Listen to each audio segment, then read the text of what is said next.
Well, Singapore's oil spill has reached Johor. The Malaysian state on Friday began a cleanup effort a week after a maritime crash off Singapore's southern waters discharged 400 tons of oil into the ocean.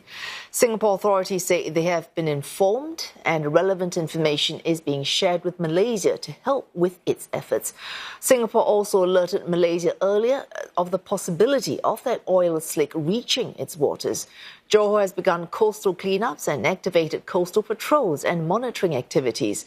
An environment official from Johor posted on Facebook that its Sungai Ringgit and Teluk Rumunia beaches have been affected, and the polluted area stretches over about a kilometre of coastline.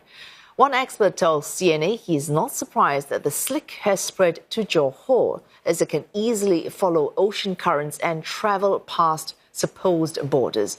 The question is, who should be responsible for spills that come between borders?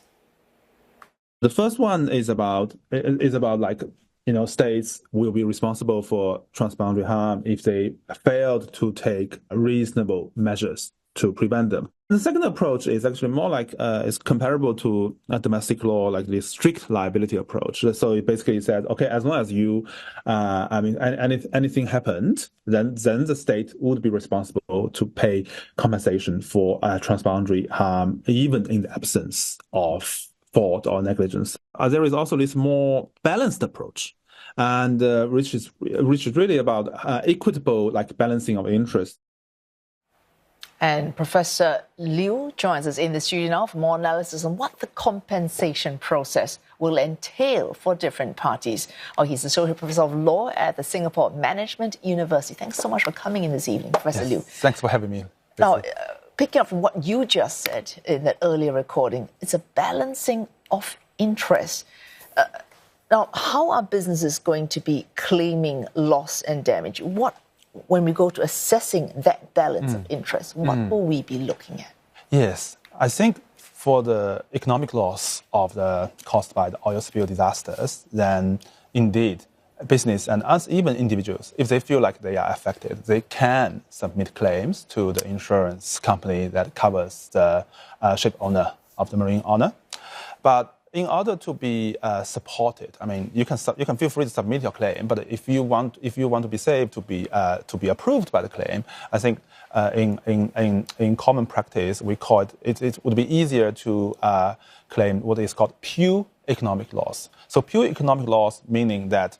How do you spell pure? P-U-R-E. P-U-R-E. So pure economic loss means that you need to establish a very sufficiently close link of causation between contamination on the one hand and then loss and damage on the other hand. So, for example, a fish farm, the fish was damaged by the oil slick. Then I think that is easy. I think that is an easy case to be approved.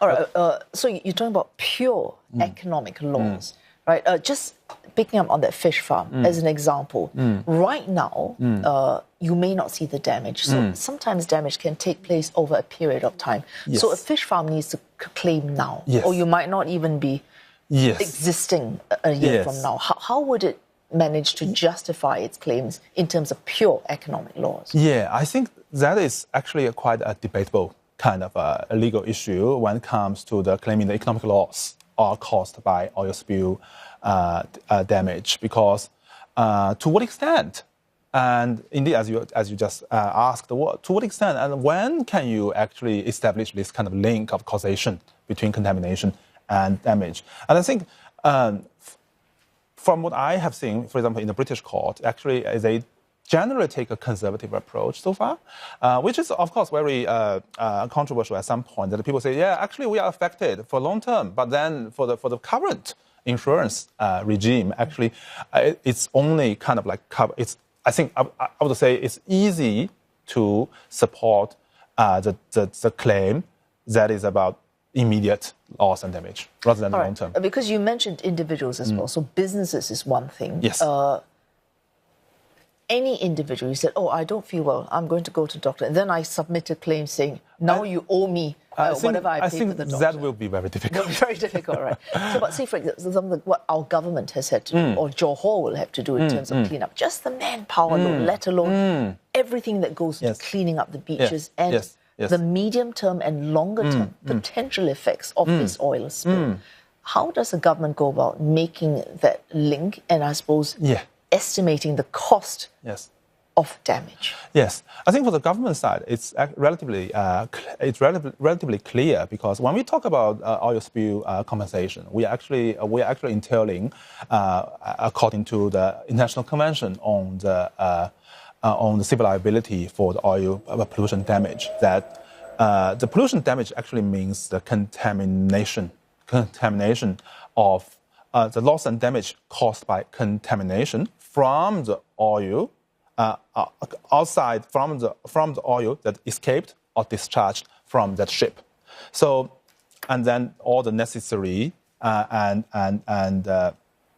reasonable measures. So traditionally, actually the oil spill compensation is all about cleanup costs, damage to infrastructure during the cleanup activities, and also, for example, another one is like the contamination. Contamination means to prevent future damage, because the problem of the oil spill is once the oil leaked into the ocean, then it becomes leaks. And then it just travels around, follows the currents, and it can go very far. It does not observe sovereign territory, does it? Yes. There was one case in 2002, oil tanker called Prestige that actually broke and sank off the southern coast of Spain. And even in the UK, they can detect the oil leak. So you're saying certain jurisdictions, so British jurisdiction, likely us as well, we're relatively conservative, so not that litigious a country as, say, the United States. But an oil spill, which realistically, and without wanting to exaggerate things, can extend over periods of time and across national borders, is there a cap to how much has to be paid out in terms of compensation? Yes, absolutely. So according to the International Convention on the civil liability of the oil pollution damage, it depends on the gross tonnage of the ships. So if you are a ship below 5,000 gross tonnage, then your compensation amount is actually capped at about 4.5 million special drawing rights. So on yesterday's rate, I double-checked, it's about What's a special drawing right? So it's kind of like a money basket generated by the International Monetary Fund. So just to make it easy, on yesterday's rate, it's about $3.4 million, I would say. So once the ship becomes bigger, the cap will also be higher. But for the maximum cap for ships that is above 140,000 tons, it's about $6.7 million, I would say. So there is a cap, because we should remember that shipping is a very international business, and then it carries actually 80% of the cargo of the global trade. So, and oil spills and oil spill disasters could be very long-lasting and highly costly. I'll give you one example. So you talked about United States.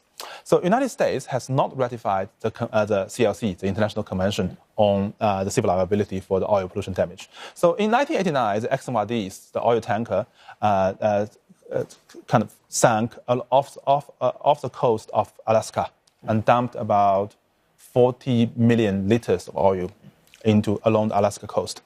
Because the U.S. is actually not part of the International Convention, so the U.S. court eventually forced the Exxon is the oil giant that is the owner of the ship, paid $2.1 billion for the cleanup cost. So what difference does it make whether or not you ratify any convention? So as a country, if you ratify the International Convention, then you must abide by the rights and obligations from that convention. So for the shipping industry... But in exchange, others then have to pay out. So how can the U.S. demand if it is not ratifying convention by which it is making this demand? I think the U.S. is using its own kind of sovereignty jurisdiction, because the incident happened within the U.S. waters. So they can actually apply that domestic law to kind of raise the cap. Well, actually, they didn't have a cap. Okay. But a similar case, that is the Prestige I just mentioned, 2002. So the Spanish Supreme Court actually also it took them 15 years to deliver the final judgment. They also requested the London P&I Club, which is the insurer of the Prestige, the ship owner, for the compensation about $1 billion. But the London P&I Club actually refused to pay because they say you have no jurisdiction because Spain has ratified the CLC Convention, and also that ship is a Bahamas registered ship. So they are all part of this convention. So you cannot do that. So we're looking at not just soaring costs, but a protracted legal process. Thanks so much for joining us this evening, Professor Liu Nengye, Associate Professor of Law at the Singapore Management University, explaining a very difficult topic. Thank you.